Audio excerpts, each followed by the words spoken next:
all tournament. For Brad, this is his first time on the bubble.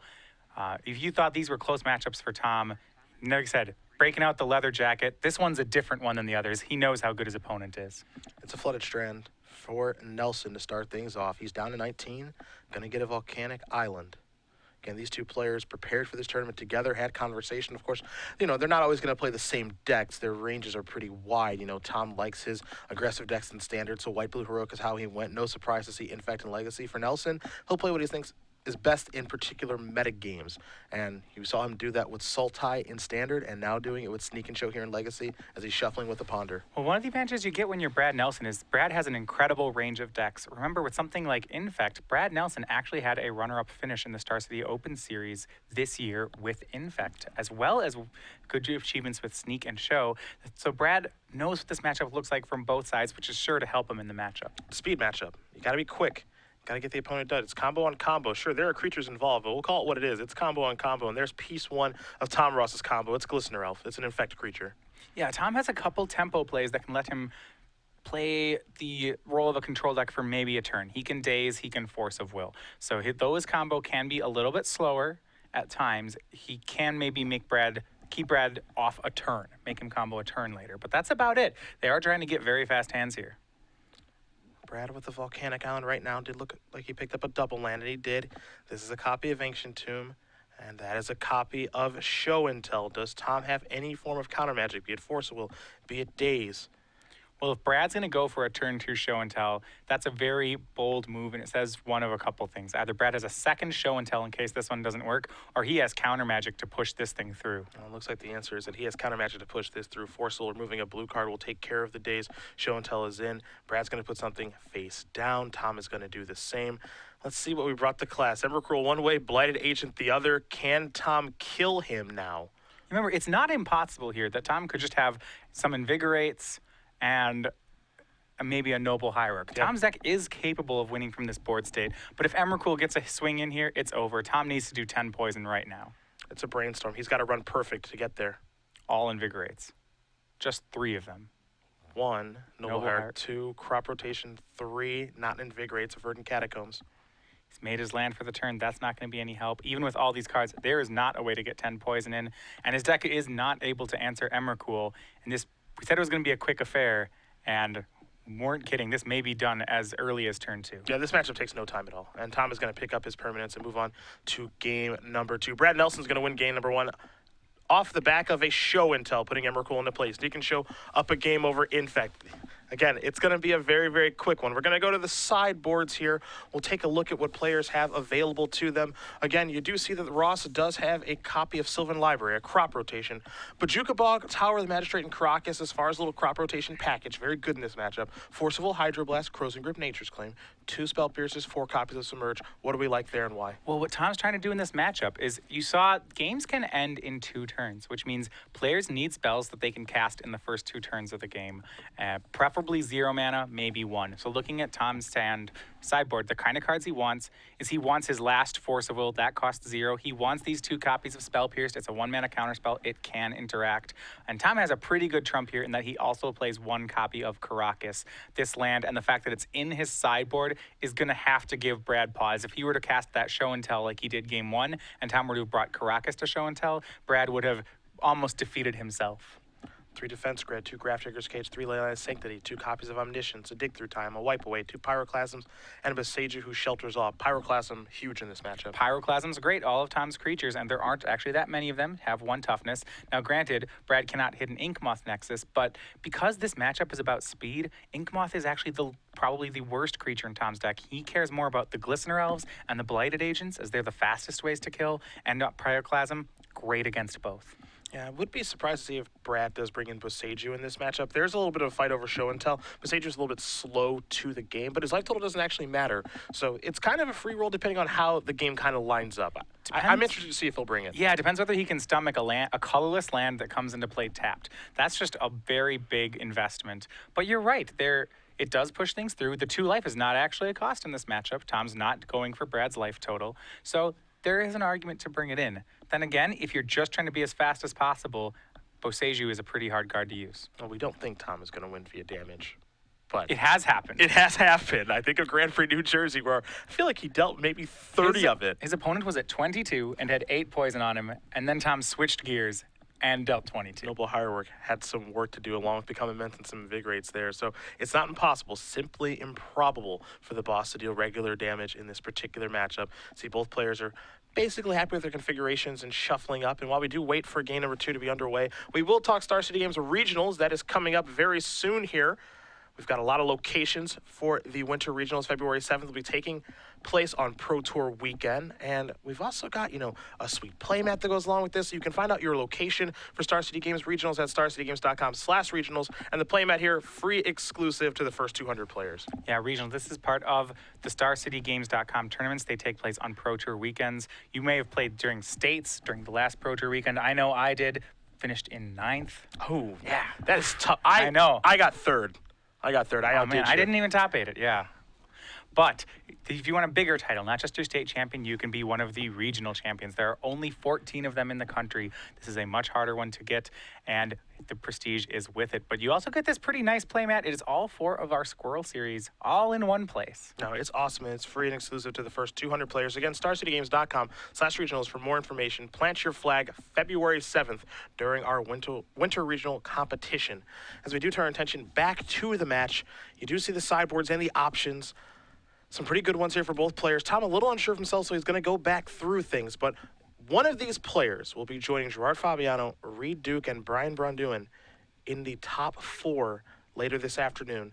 It's been a heck of a tournament for all of these players, all 16 that have done battle. And after seeing Brian win his match over Ross Merriam, which looked to be a pretty straightforward one for Brian. He's had some pretty intense matches this weekend, but even after that, when he just said, man, I just played a match basically for, at the minimum, $2,000. I just won. He was absolutely thrilled, and now he's getting ready for another set of matches. Well, this is a big match. The loser finishes in 5th. You're right. That is a $2,000 prize.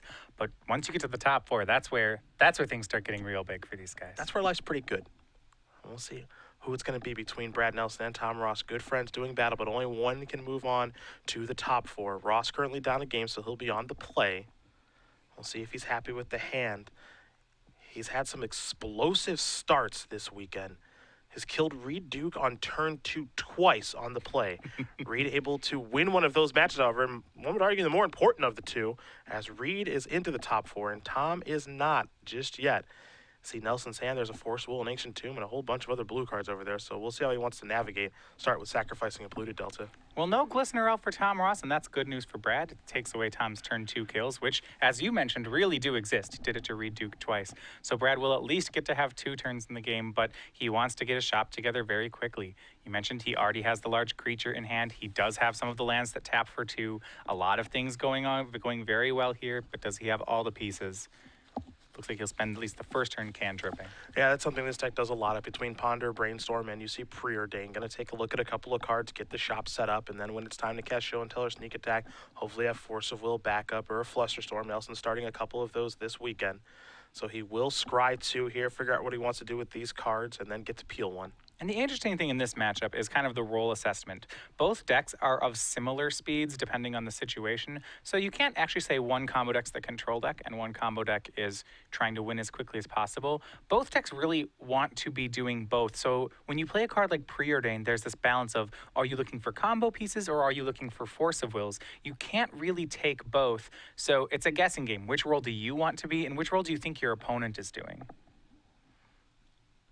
Card drawn for Preordain and just passing of the turn. Ross is going to play a copy of Misty Rainforest. He's sandbagging a Caracas in his hand. Perhaps he's trying to trap Brad a little bit here. This is interesting. I also think he may have a copy of Blight Agent that he elected not to cast. Yeah, this is really interesting. He actually has 2 Blighted Agents and has gone for neither of them here.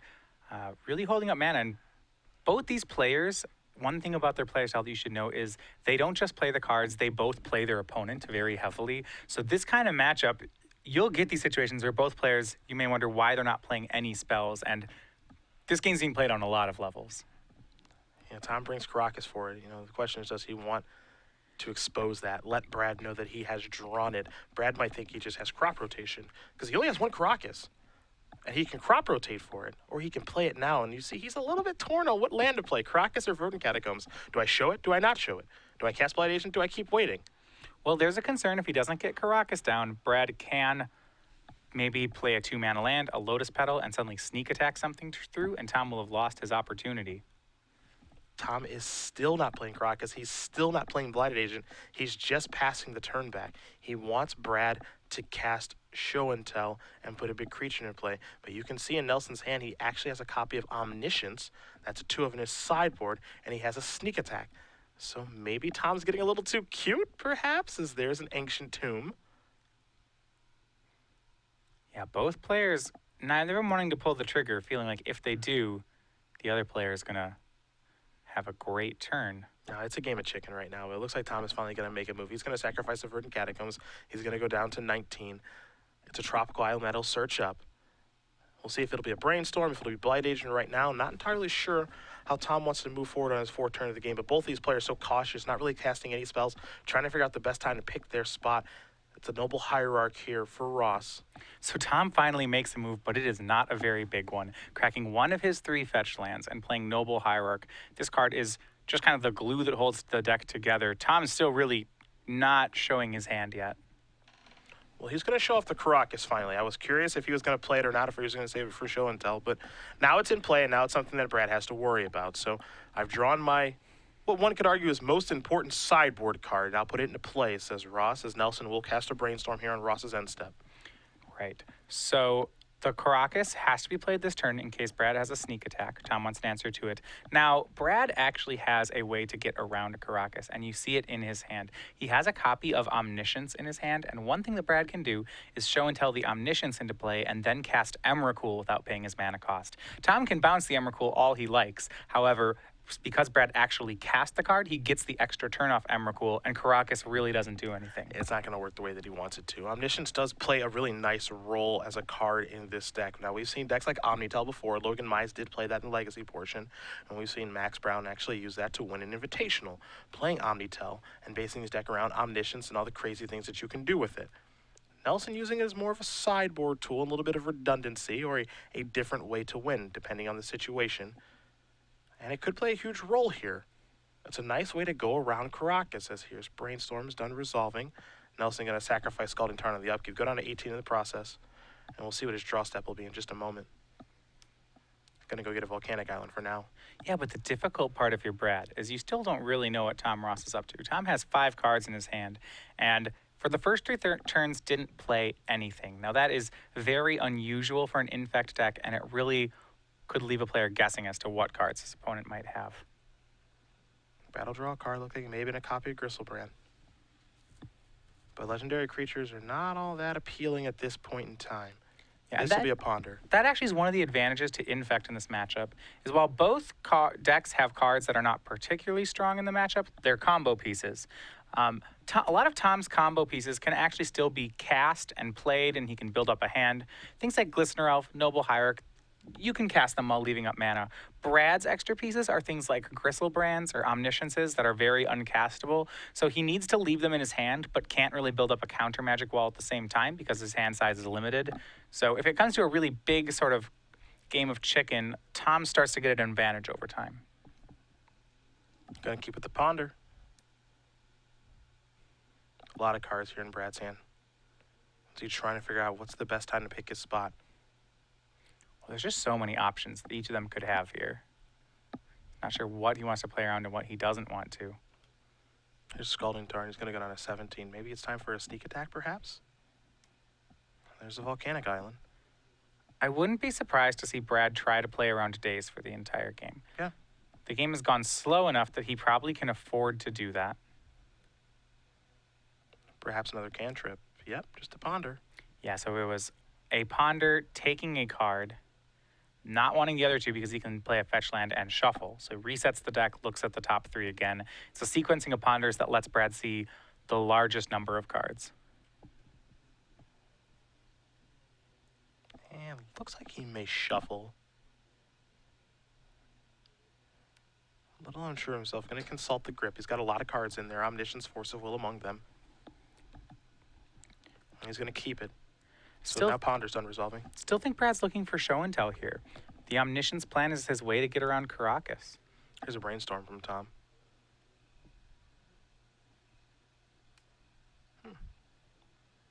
I do wonder when Tom is going to pull the trigger on actually putting an infect creature into play.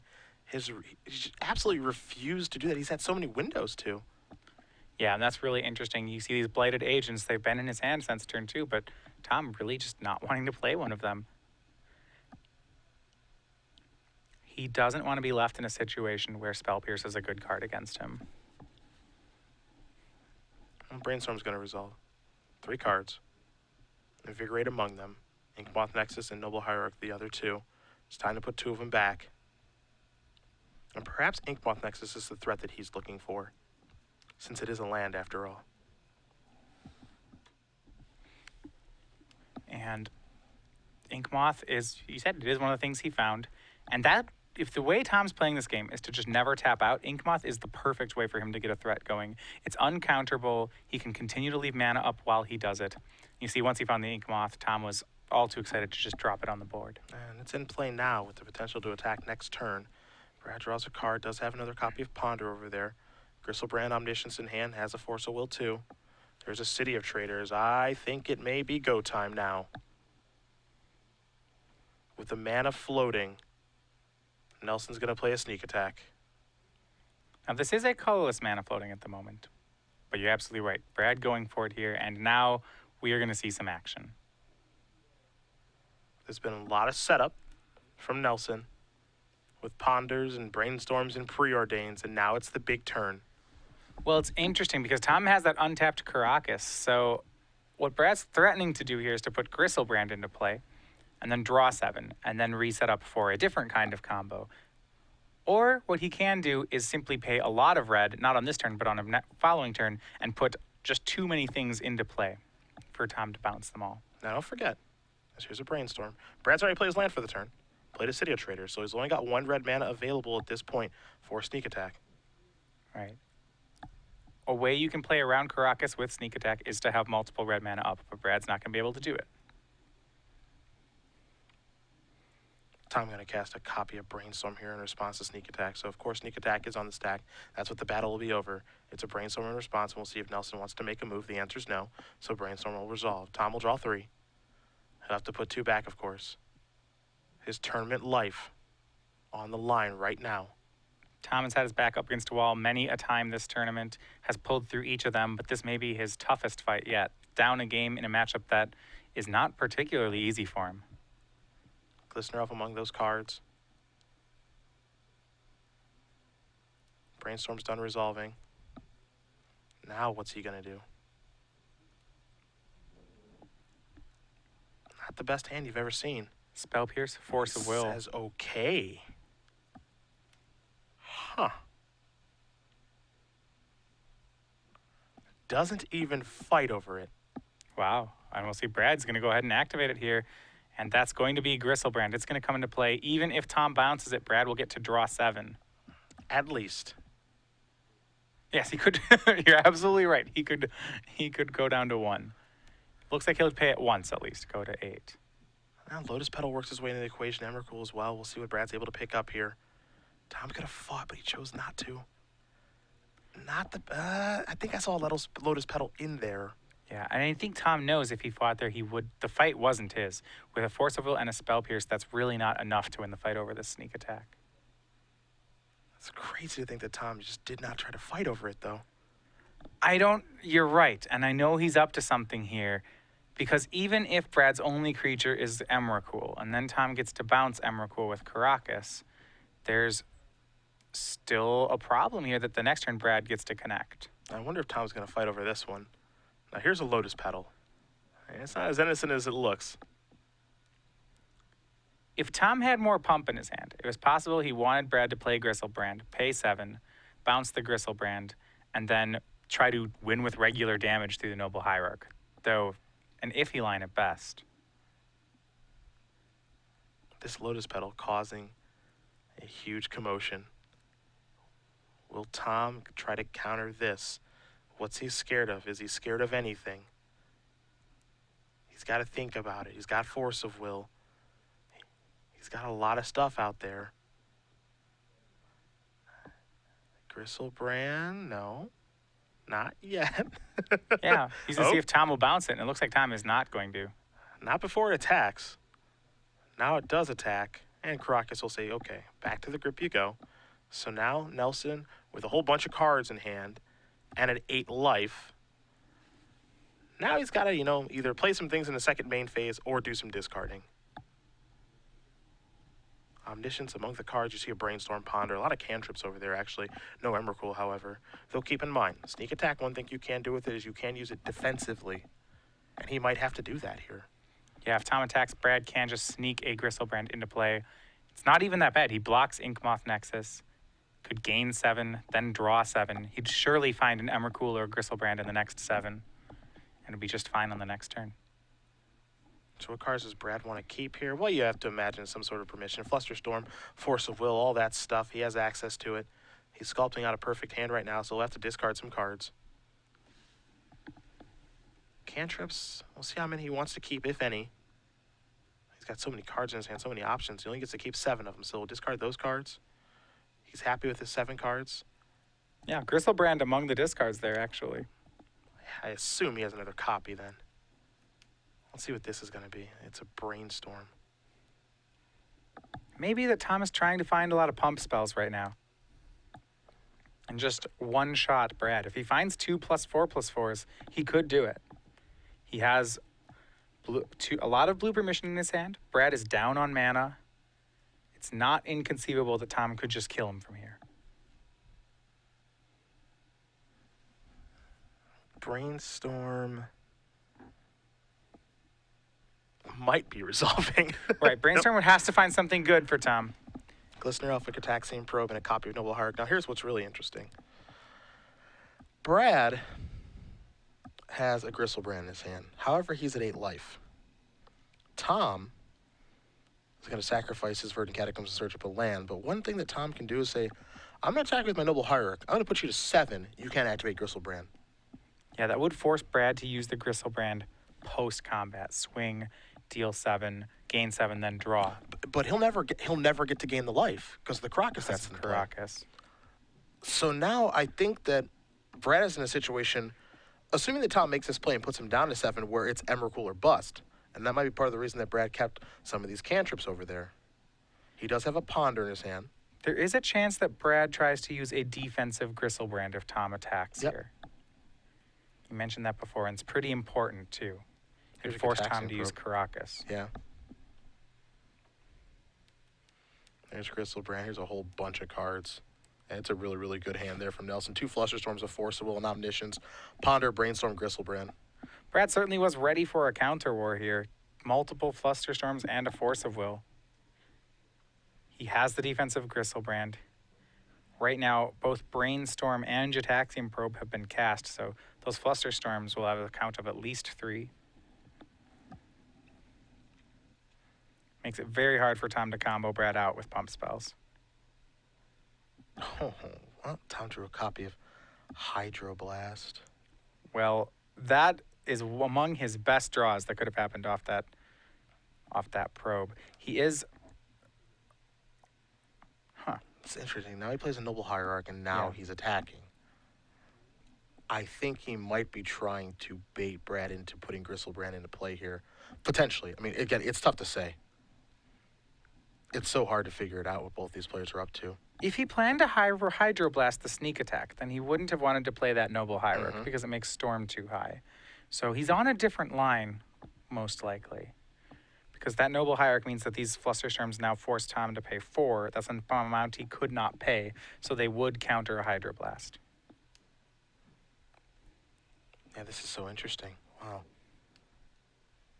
Yeah, now Brad says, because I think Brad was saying, okay, I'll use my Secret Deck defensively, but then there's Caracas staring back at you, so okay, I guess I can't do that. Now I go down to 6, and now Gristlebrand, the ability to draw cards is basically out the window. Yeah, I almost expected to see a defensive Gristlebrand. Even if Tom bounces it, it means that Caracas would be down. What's Brad draw? It's not an Eldrazi, it's a copy of Sneak Attack.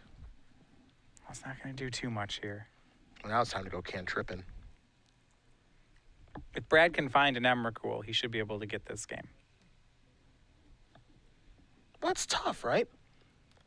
He's going to draw 3 cards and put 2 back, but let's say he finds Emrakul. Yeah, he gets to attack. Yeah, he gets Annihilator 6. Tom gets to keep some permanents, though. Tom does get to keep some. It's not over. Brad's down to 6. That's not a comfortable number for him to be at. I mean, Tom is definitely looking to fade Emrakul right now. I'm not saying he'd like to play against one, but Tom has kind of worked his way into a situation where Gristlebrand isn't that problematic, and Emrakul is fine, but it's not like, it's not lights out like it was in game 1. Emrakul is probably better than fine, selling it a little short, but here's a Scalding Tarn. That's the land for the turn. City of Traders is going to bite the dust. Doesn't look like he's floating mana with it.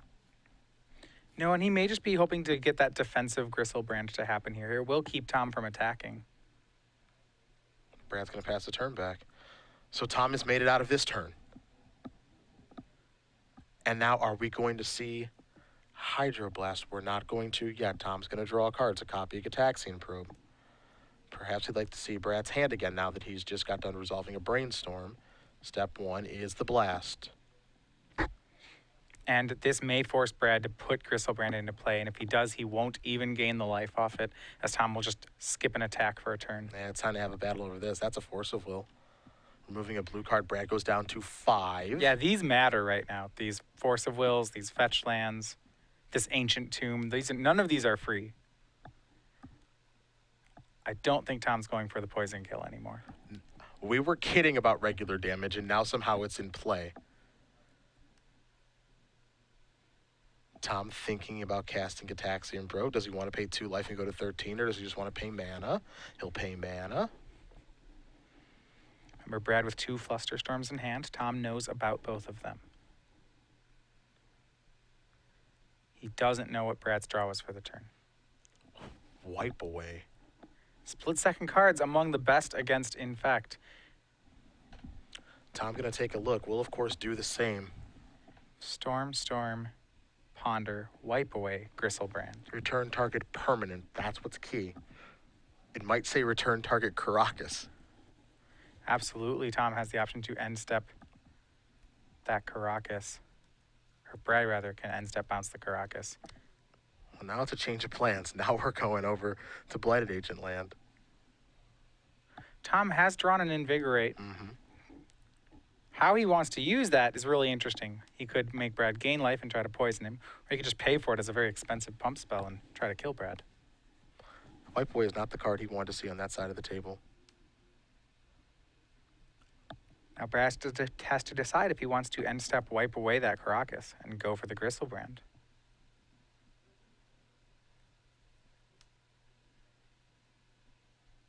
What to do, what to do. It certainly is close for him. Perhaps sacrifice Scalding Tarn, go down to 4. Yeah, well, he did Brainstorm last turn, so it's possible he just sacks the Scalding Tarn to reset his deck. But it might also mean he's going for wipe away.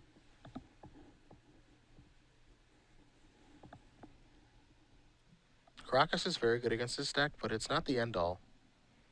And it looks like Tom has already picked up the Caracas, so wipe away is going to take care of it. Okay. We're going back Nelson's way. It's time for him to draw. Didn't get a great look at it. Well, this is the turn he's set up for, so he's going to get his 7 cards, most likely. He's going to start with the Ponder. Yeah, if instead of Gristlebrand, it can be Emrakul, Brad would certainly prefer to sneak Emrakul through as well. You have to imagine he's looking for 1 card with this Ponder, which is Emrakul.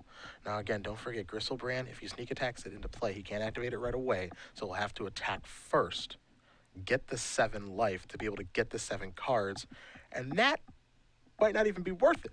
I don't think he can pay 7 to draw the cards if he connects with Gristlebrand. He just has to gain 7. Because he would go up to 11, then go back down to 4. And yes, he'd have a bunch of cards, but then he could die. He would have to be hoping to draw another Gristlebrand that he would then use defensively. Yeah. The mystery card. It's a show and tell. All right. Gristlebrand's in. It's time to attack. Now, here's interesting. Is Tom going to block with an Inkmoth Nexus? Or is he willing to take 7 in the face? I'm not sure how much life points matter to Tom right now. He's really looking to be more aggressive. Yeah, it looks like he'll just take. Now that Brad found a show and tell, there is the potential for Brad to try to show and tell an Omniscience into play. If he draws that off the Gristlebrand, he could just do something like cast an Emrakul. If he draws 7 here, there's a lot of things that could work out. He just did. He's back down to 4. A couple show and tells. Emrakul as well. Yep.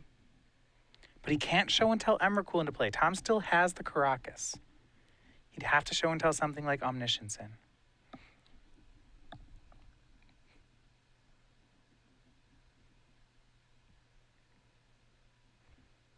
Lotus Petal, perhaps? Yeah, he gets another Lotus Petal to continue to work on his mana. That Ancient Tomb up at the top there is really just not of use anymore. It's a little risky. It's half his life. Yeah, it's a little risky. City of Traders is the land for the turn.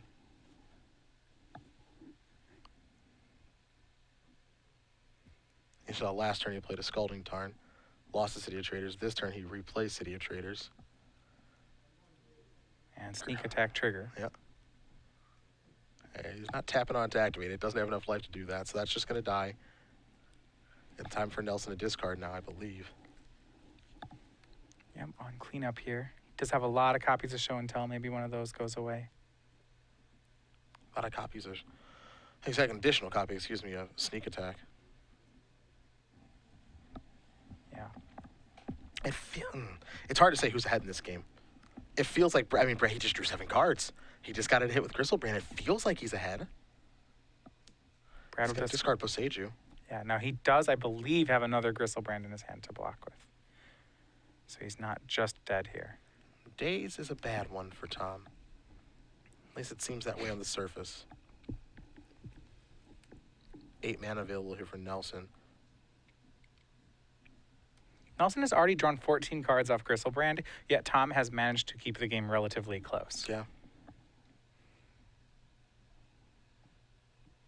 The easiest place to start is probably by playing Caracas, but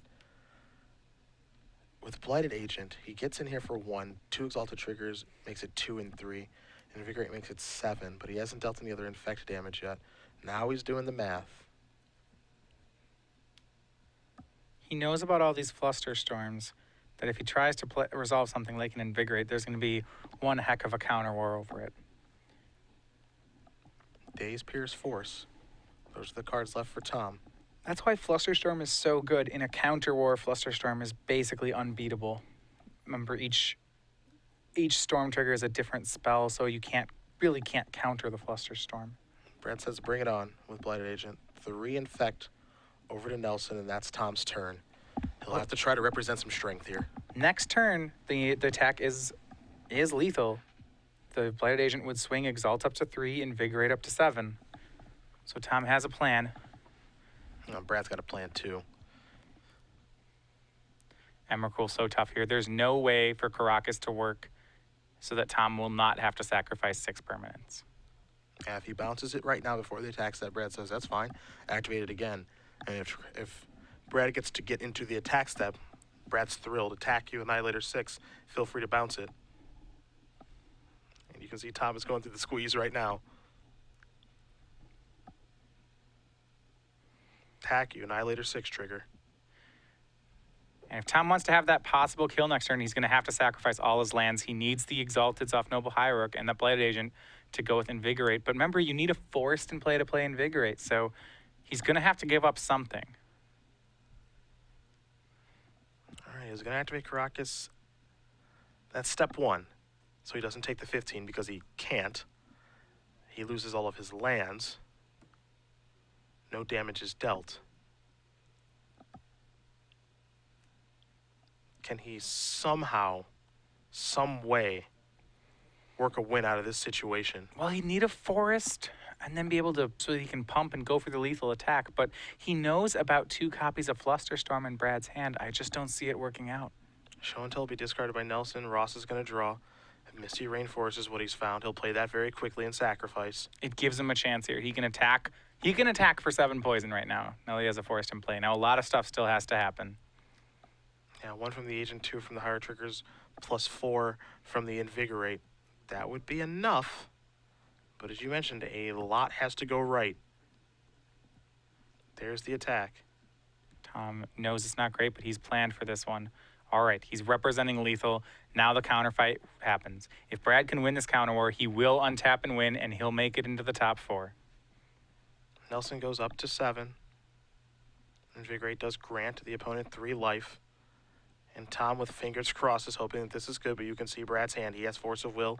He'll remove a show and tell. And this is bad news for Tom. Brad's starting on Force of Will. That's going to up the storm count for both of the Fluster Storms in Brad's hand, meaning they will be respectively for at least 3 and 4. That's 7 mana. Tom Ross can't pay for it, and he can't really win back in a counter fight. I don't see it working. Tom's going to go through the iterations in his hand, but Brad with so much mana available too. Tom trying to figure out, is there anything I can do? Maybe you don't have those Fluster Storms. Perhaps you brainstormed them away. Is there any reason that you would do that? Here's Force of Will on your Force of Will. So that's a 3rd spell played this turn. You see Invigorate the 1st, Force of Will from Nelson the 2nd, Force of Will from Ross the 3rd. And 1 Fluster Storm should do it here for Brad. Tom won't be able to pay for it. Spell Pierce will be of no help. And he's being very careful, making sure that he doesn't make a mistake here is Nelson. Just wants to say, how many cards are you in there? Is there any way that I can lose this game? Fluster Storm? Trigger the Storm? Make you pay a bunch for either your Force of Will or your Invigorate? It's going to make him pay 4. Tom only has 3 mana available. Invigorate is countered. Some damage will come across, and Tom will pass the turn back. Very quick activation of Sneak Attack. Tom will show him the hand, and that is going to do it. Brad Nelson is going to win this match here over Tom Ross. 2-0. Sneak and Show takes down Infect, and Brad Nelson is moving on to the top 4. Our 2-time invitational champion, Tom Ross, a great tournament. He's going to end up in 5th place, just missing the top 4, battling his way back all the way through the tournament, ending up just short in legacy here. And for Brad, his dominant streak at the Players' Championship really does continue.